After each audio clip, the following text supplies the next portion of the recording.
பார்வையாளர்கள் அனைவருக்கும் என்னுடைய வணக்கம். குருவே சரணம், குருவே துணை. கள்ளத்தொடர்பு, அதாவது தவறான உறவுகளை பிரிக்கும் எளிமையான பரிகாரம். இது முற்றிலும் தாந்திரிகமானது.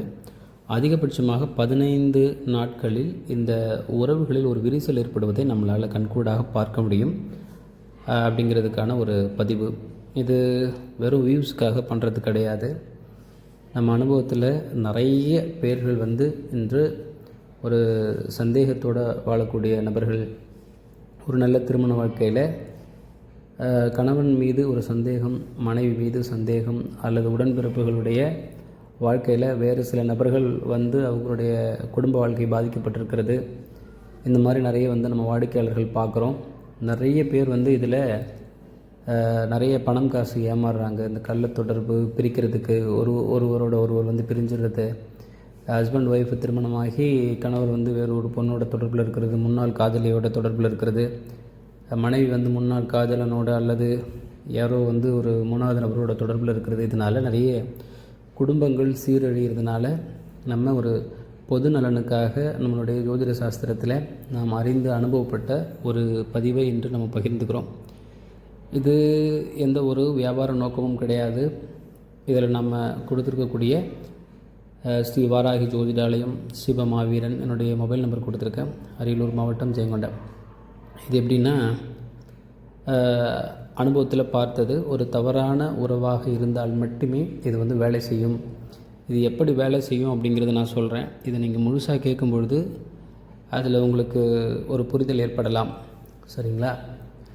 முதல்ல இப்போ இந்த பிரபஞ்சத்தில் ஒவ்வொரு பொருளுக்கும் ஒரு தன்மை உண்டு, ஒவ்வொரு பொருளுக்கும் ஒரு வடிவம் உண்டு, ஒவ்வொரு மனிதர்களுக்கும் ஒரு குணம் உண்டு. அப்படிங்கிற மாதிரி ஒவ்வொரு இலை தயல்களுக்கும் ஒவ்வொரு குணாச்சாரங்களும் மகத்துவங்களும் தனித்தன்மையும் இருக்கிறது.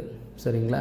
அதுபோல் நம்ம இந்த தாந்திரிகம் அப்படிங்கிறது எப்படிங்க வேலை செய்யும் அப்படின்னு நிறைய பேர் கேட்கலாம். அது பிரபஞ்சத்தின் மூலமாக இயங்கக்கூடிய ஒரு பரிகார முறைகள் அப்படின்னு சொல்கிறது. இது நிறைய குறியீடுகள் வச்சு பயன்படுத்துறது, நிறைய கிரக ஓரைகள் வச்சு பயன்படுத்துறது, ஒரு குறிப்பிட்ட கிழமைகளை வச்சு பயன்படுத்துறது, சம்பந்தப்பட்ட பெரிய பூஜைகள் புனஸ்காரங்கள் இல்லாமல் இருக்கின்ற எல்லா இடத்திலிருந்தும் ஒரு சில நபர்கள் வெளிநாட்டில் இருந்து கொண்டு தன்னுடைய குடும்பத்தில் உள்ள நபர்கள் மீது ஒரு தவறான கண்ணோட்டத்தில் ஒரு சில விஷயங்கள் கேள்விப்பட்டு உருக்கமாக நம்மள்கிட்ட கேட்டிருக்காங்க. இதுக்கு என்னதாங்க முடிவு, என்ன பண்ணலாம், குடும்பத்தில் விரிசல் ஏற்படாமல் நம்ம இதை சரி பண்ணணும், என்ன பண்ணலாம், சம்மந்தப்பட்ட நபர்களுக்கு தெரியாமலே இது சும்மா சாதாரணமாக பண்ணும்பொழுதே இது வேலை செய்யும். என்னங்கிறத நான் விஷயத்துக்கு வரேன். முதல்ல இப்போ ஒரு திருமணமான தம்பதிகள் இருக்கிறாங்க அப்படின்னு வச்சுக்குவோம். அதில் ஒரு கணவர் தவறான வழியில் போகிறாரு, மனைவிக்கு தெரியுது. அது நேரடியாக கேட்டால் பிரச்சனை ஆகிடும், அல்லது அவங்க ஏற்றுக்க மாட்டாங்க, இல்லை ப்ரூஃப் கேட்பாங்க. அது மூலமாக குடும்பமும் பிரிஞ்சு போயிடும், 2 குடும்பமும் பெரிய பணஸ்தாபங்களுக்கு ஆளாவாங்க. அப்படிங்கிற மாதிரி சூழ்நிலை நிறைய குடும்பங்கள் இருக்குது. ஸோ இந்த மாதிரி இருக்குதுன்னு வச்சுக்குவோம். இப்போ உதாரணத்துக்கு இது நம்ம அனுபவத்தில் பார்த்தது. நம்ம வாடிக்கையாளர்களுக்கு நிறைய பேருக்கு நல்ல கனெக்ட் ஆனது ஒன்று தான். இப்போது ஒரு கிழமைக்கு ஒரு தத்துவம் இருக்குது. ஒவ்வொரு கிழமைக்கும் அதில் சனிக்கிழமையை தேர்ந்தெடுத்துக்கோங்க. குறிப்பாக இந்த பரிகாரம் யார் செய்யலாம்? கணவன் மனைவிக்காக செய்யலாம், தன்னுடைய அண்ணனுக்காக உடன்பிறப்புகள் செய்யலாம், தன்னுடைய குழந்தைகளுக்காக பெற்றோர்கள் செய்யலாம். அது மாதிரி ஓரளவுக்கு இரத்த சொந்தங்கள் இருக்கிறது மட்டும் வேலை செய்யும். சம்மந்தமே இல்லாத ஒரு நபர் நமக்கு தாந்திரிக பரிகாரம் மூலமாக நம்ம வாழ்க்கையில் இருக்கிற பிரச்சனை சரி பண்ண முடியாது. அதுவும் நம்ம அனுபவத்தில் பார்த்த விஷயந்தான். இதில் நம்ம சொன்ன மாதிரி ஒரு கணவர் ராஜா அப்படிங்கிற ஒரு நபர் இருக்காருன்னு வச்சுக்குவோம். உஷா அப்படிங்கிற வேறு ஒரு பொண்ணோட தொடர்பில் இருக்கார். அவங்க மனைவிக்கு தெரிஞ்சிருச்சு. மனைவி பேர் உதயா, வேணாம் ராணின்னு வச்சுக்குவோம். ராணி இப்போ என்ன பண்ணணும் அப்படின்னா, ஒரு சனிக்கிழமை நாளை தேர்ந்தெடுத்து கொள்ள வேண்டும். அன்றைக்கி சனி கிரக ஓரை வரும் இல்லைங்களா? ஒரு சனிக்கிழமை நாளில் வரக்கூடிய சனி கிரக ஓரையில் 8 முறை நம்ம சொல்கிற மாதிரி செய்யணும். ஒவ்வொரு சனிக்கிழமையிலையும் வரக்கூடிய சனி ஓரை 2 முறை வரும். இரவு சேர்த்தோம்னா 3 முறை கூட வரும். அந்த சனி கிரக ஓரையில் செய்கிறது, சனிக்கிழமையில் செய்கிறது நல்லா வேலை செய்யும். இது வந்து சம்மந்தப்பட்ட நபருக்கு தெரியாமல் செய்யணும். சரிங்களா? அப்போ என்ன பண்ணணும் அப்படின்னா, இப்போ அவங்களுடைய பேர் என்ன அப்படின்னு பார்க்கணும். இப்போ ராஜா அப்படிங்கிறவர் உஷா அப்படிங்கிற பெண்ணோட தொடர்பில் இருக்கிறாரு அப்படின்னு வச்சுக்குவோம். நம்ம ஒரு மஞ்சள் நிற பேப்பர் அல்லது ஒரு ஒயிட் பேப்பர் எடுத்துக்கணும். மஞ்சள் நிற பேப்பர் இருக்கலாம் அல்லது ஒரு ஒயிட் பேப்பர் இருக்கலாம். சாதாரணமாக அதில் நம்ம நடுவில் ஒரு ப்ளஸ் சிம்பிள் மாதிரி போட்டு அதில் இந்த ப்ளஸ் போட்டோம்னா 4 முனை வரும். சரிங்களா? அந்த 4 முனையிலையும் திரிசூலம் போடணும். இந்த பதிவினுடைய கடைசியில் அதுக்கான உதாரணம் வந்து நான் போட்டிருக்கேன். ஒரு ப்ளஸ் போட்டு திரிசூலம் போடணும். இது சிகப்பு நிற மைப்பேனாவில் போடணும். இதில் 4 பிரியும். ஒரு ப்ளஸ் போட்டால் 4 பிரியுது இல்லைங்களா? மேல் பகுதி ஒன்று, கீழ்ப்பகுதி ஒன்று, ரைட்டில் ஒன்று, லெஃப்டில் ஒன்று பிரியும். இதில் இந்த 4 பக்கமும் திரிசூலம் இருக்கும். அதில் இந்த 4 பக்கமும் வந்து ஒரு வேப்பிலை வந்து ஒட்டி வைக்கணும். சும்மா சாதாரணமாக வந்து வேப்பிலை வந்து எடுத்துக்கோங்க. அதில் ஒரு முனையில் வந்து ராஜா அப்படிங்கிற பேர், மறுமுனையில் உஷா அப்படிங்கிற பேர், லெஃப்ட் சைடில் ராஜா அப்படிங்கிற பேர், ரைட் சைடில் உஷா அப்படிங்கக்கூடிய பெயர் எழுதி நம்ம அதில் ஒட்டிடணும். வேப்பிலை நல்ல கசப்பான இலையாக இருக்கணும். இன்னொரு விஷயம் சொல்ல மறந்துட்டேன். இது நம்ம செய்யும் பொழுது யார் சம்மந்தப்பட்டவங்க செய்கிறோமோ, இந்த சனிக்கிழமையில் வரக்கூடிய சனி கிரக ஓரையில் அவங்க வந்து இந்த வேப்பிலை வாயில் வந்து ஒரு 6 இலை நல்லா கசப்பாக இருக்கிற மாதிரி இலை மென்னணும், நல்லா மென்னணும். நாக்கில் அந்த கசப்பு இருக்கணும். கைகளில் அது மாதிரி வேப்பிலை ஒரு 6 இலை பறித்து நல்லா கைகளில் வந்து கசக்கணும். கைகளை வந்து கசக்கும் பொழுது கைகள் வந்து கசக்கணும், வாய்கள் கசக்கணும். நமக்கு ஒரு உறவு இப்போ வந்து இந்த ராஜா அப்படிங்கிற நபர் உஷாங்கிற நபரோட தொடர்பில் இருக்கிறார் அப்படிங்கிறது நமக்கு தெரிய வந்துடுச்சு. பேர் கண்டுபிடிச்சிட்டோம் அப்படின்னா சீக்கிரமாக அது வந்து நம்ம பிரிக்கிறதுக்கு ரொம்ப சுலபமாக இருக்கும். சரிங்களா?